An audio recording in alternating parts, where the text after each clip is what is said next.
In the still of the night, when you're lying in bed, feeling small and insignificant in the universe, think about this. You are actually small and insignificant in the universe, and human life fills no real purpose. You live, you die, and that's it. So says David Benatar, a professor of philosophy at University of Cape Town, South Africa. He wants us to have a difficult conversation about life, death, and mortality, one that is not tainted by optimism. David's best known for his anti-natalist view that we should stop having children because to live is to suffer, and the best way to protect children is never to have them at all. He offers his views in his new book. It's called The Human Predicament, a candid guide to life's biggest questions. And Professor David Benatar joins us now from Cape Town. Hi there. Good day. Nice to be with you. Yeah, nice to chat to you as well. Is life so bad, David? Well, I think it is. Obviously, it varies from person to person. Some people have it worse than others. But I think that even the best lives are not nearly as good as many people think. That's a conclusion that many people want to resist. And I think sometimes they want to resist it because they're in a phase of life that isn't as bad as it's going to get. And they don't really think about the future when it may get much worse. What sorts of things are you talking about when you're balancing the good stuff versus the bad stuff? Right. So I think we can balance the good stuff and the bad stuff within a single day, but also we can look at it over a lifetime. And I think certainly over a lifetime, it's quite clear that the bad outweighs the good. There are a variety of reasons for this, which perhaps I should share with your listeners. If you think about the good things and the bad things, you'll see that the bad things tend to predominate. So think about pain, for example. It tends to go on a lot longer than pleasure does. There is such a thing as chronic pain. There's no such thing as chronic pleasure. There can be ongoing satisfaction with life, but that can just be matched by ongoing dissatisfaction. If you think about how bad the worst pains are, they're going to be a lot worse than the best pleasures are good. And if you need a test of that, just think for yourself whether you would exchange, let's say, 5 minutes of the worst pains in exchange for 5 minutes of the best pleasures. I think it's a deal many people would want to take. I wonder if pain and pleasure isn't the best way to evaluate a life, though. Maybe that's where we're going wrong, that we're sort of the pursuit of pleasure is not what we should be aiming at. We should be aiming at other things like, I don't know, self-fulfillment and actualization and all those other things they recommend in self-help books in 2017. Right. Well, I was saying that pleasures and pains were just an example. I can extend it to other things in life. So think about something like knowledge. We often take knowledge to be a good thing. Now, if you think about a spectrum from, let's say, knowing nothing to being omniscient, to knowing everything that there is to know, where do we fall on that spectrum? We fall very, very close to the knowing nothing end of the spectrum. So if you're wanting to evaluate our lives on the basis of that attribute of knowledge, you'd have to reach the conclusion that we're not faring very well. If you think, let's say, that longevity is a good thing, and let's put the qualification longevity with sort of youthful vigor, if you put that as a good, and you think that you could live, let's say, for a second, or you could live for an eternity, where on the spectrum do we fall? Very close to the bottom end of the spectrum. So if you think about any of these sort of good things in life, or think about having your desires satisfied, of course you're going to have more desires than you're going to have satisfied desires. And even when your desires are satisfied, they're not likely to remain satisfied for long because you'll have new desires coming in their wake. So I think if you think more broadly, you'll still see that there's more bad than good. And yet here we are. I'm enjoying this conversation. Is that a nervous laugh? Well, I'm enjoying this conversation with you. I've had a nice morning with my family. Later on, I'll take a bike ride around the city, and I wonder if either you're missing something in the theory, or perhaps I'm just not realising how unpleasant life is. Is there a little trick in my mind which is telling me that things are better than they are? Yes, I think there is a trick in your mind. So there's actually very good psychological evidence that most humans have an optimism bias. And this has been demonstrated in a variety of ways. So, for example, if you ask people to recall past events, in general, people will recall the good more than the bad. If you ask them to project into the future and see where they will be with their careers or their personal life in the future, people tend to overestimate how good it'll be.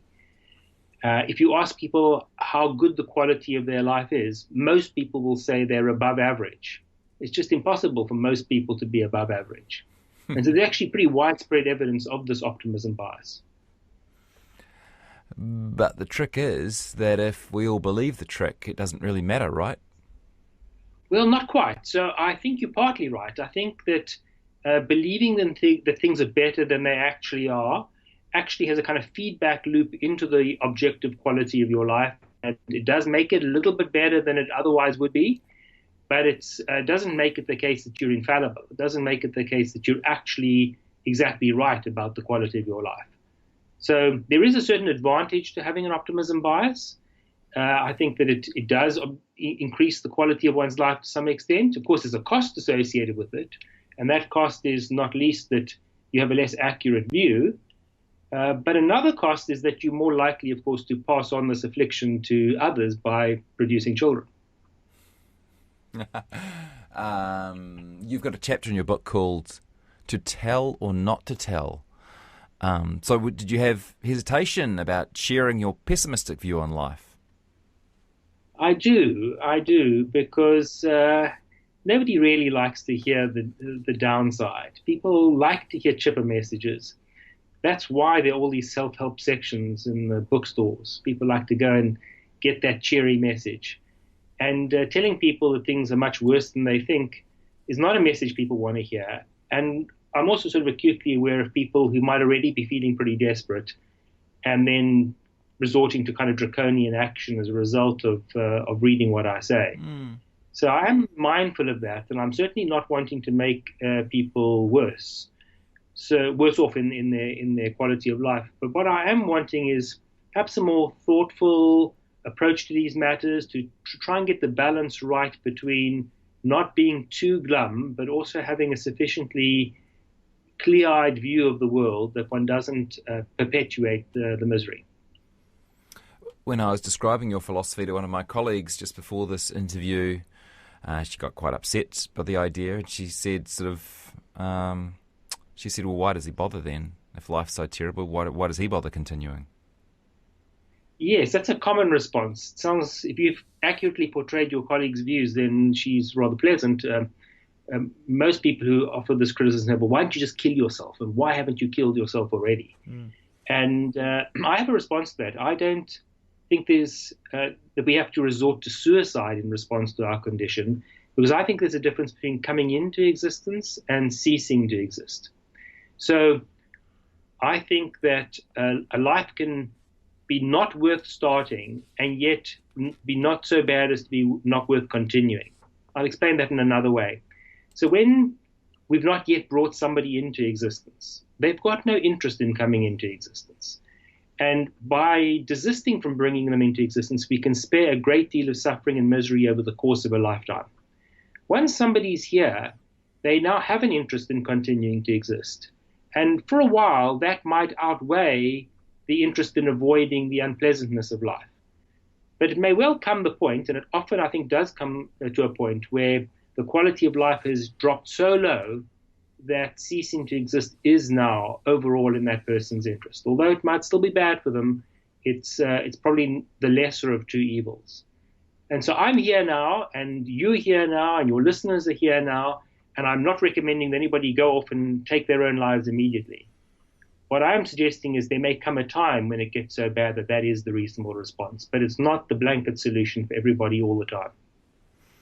I'm speaking with Professor David Benatar. He's author of The Human Predicament, a candid guide to life's biggest questions. So what is the best way to think about having children, David, according to your theory? My view is don't have children.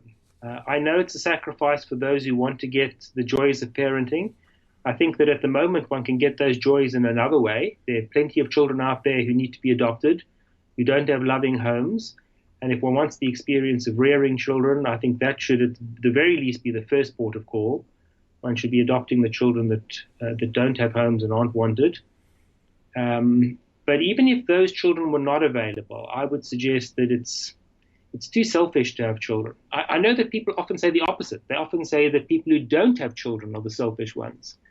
But I think that if you're wanting that satisfaction of a child, and you're putting the satisfaction of that desire ahead of avoiding the misery that those children will experience sometime in the course of their life, then that's the selfish action. And this is a minority view, I should say, although there have been times over the last year or two when I've thought about a future where global warming is getting worse and worse and crops are starting to fail, and I do wonder if there might be a point in society where people decide that they don't want to inflict this world on a new generation. Yes, I think you're correct that it's a minority view, although one thing I've discovered over the years is that it's a much bigger minority than you might otherwise have thought. So I wrote an earlier book called Better Never to Have Been, where I first espoused the anti-natalist position. And I've received many, many communications over the years from people who, first of all, thought they were alone in having this sort of idea and have gained some comfort from knowing that they're not. But also people who've endorsed this view to me and said that they've seen the suffering around them, or they themselves have suffered a lot and would really rather not have been brought into existence. And I think you're right, too, that it might get worse later. So sooner or later, humanity will come to an end.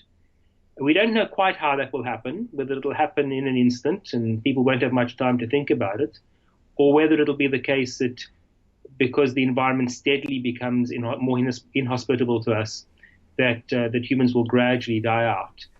And if the suffering becomes sufficiently unspeakable on a very large level for most of humanity, then I think these ideas might gain greater currency. Of course, by that point, it'll be too late.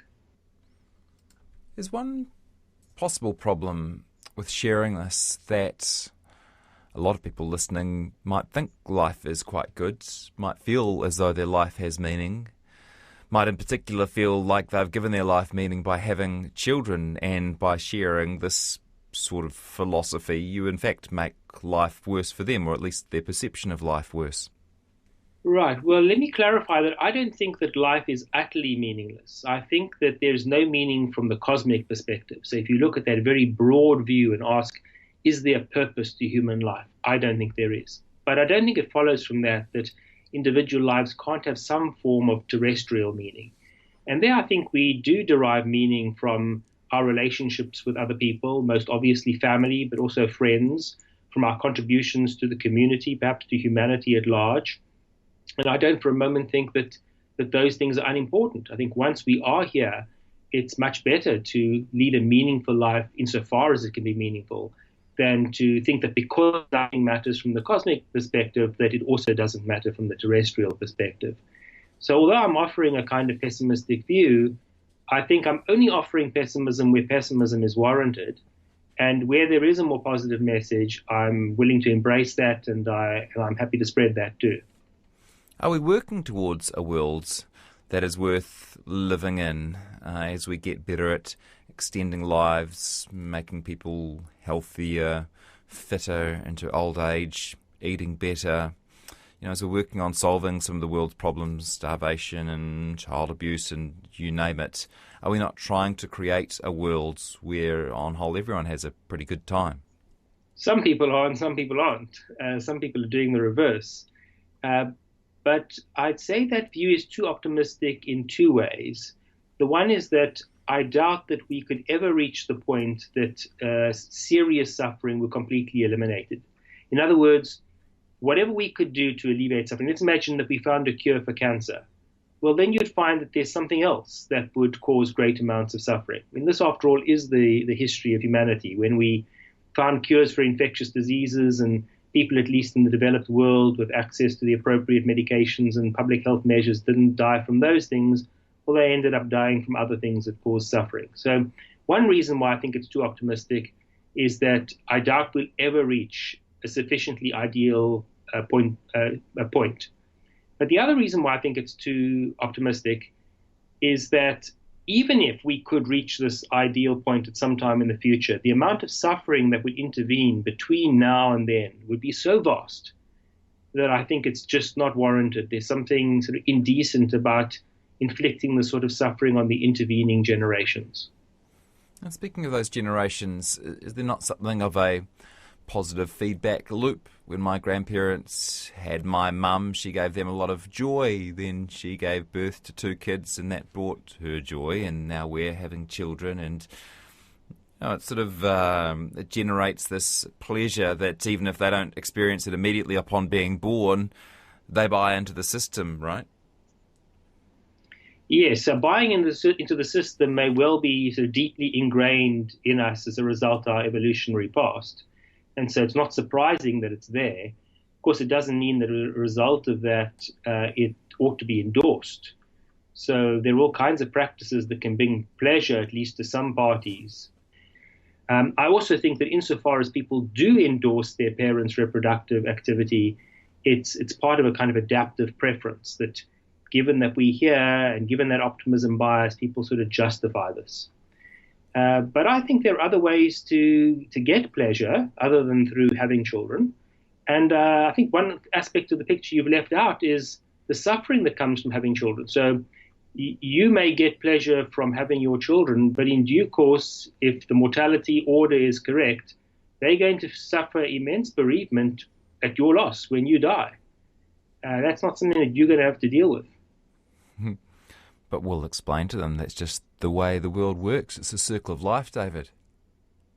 Well, the circle of life is another very misleading expression, because that suggests you really go in a circle, that you live, you die, and then you live again, and then you die. There's no circle going on here. You live and you die and you're gone forever. And if you've bred, then you've perpetuated this unfortunate trajectory. You've described parenting as a form of a Ponzi scheme. Can you explain that to us? Yes, a procreational Ponzi scheme. I think this connects with the ideas that you've spoken about before, because there is some benefit, obviously, to one generation of creating a new generation. And this happens within a family, so children can be a benefit to their parents, but it also happens in society at large, whereby as a generation ages, it's important that there be, for them, a new generation of people who will be running society, including running the old age homes and providing the medical care for the aged and all that sort of thing.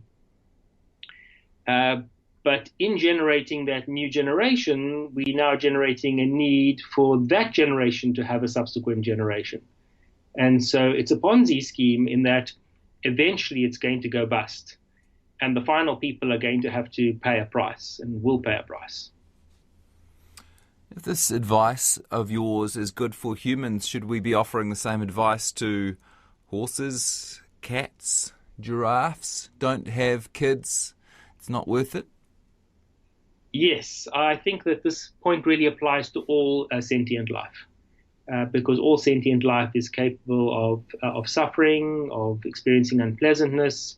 It's just that we don't normally make the procreative decisions for most animals. We do for some. We certainly assist in some. So if we're breeding farm animals, for example, or we're breeding companion animals, there we're very active participants in the reproductive process.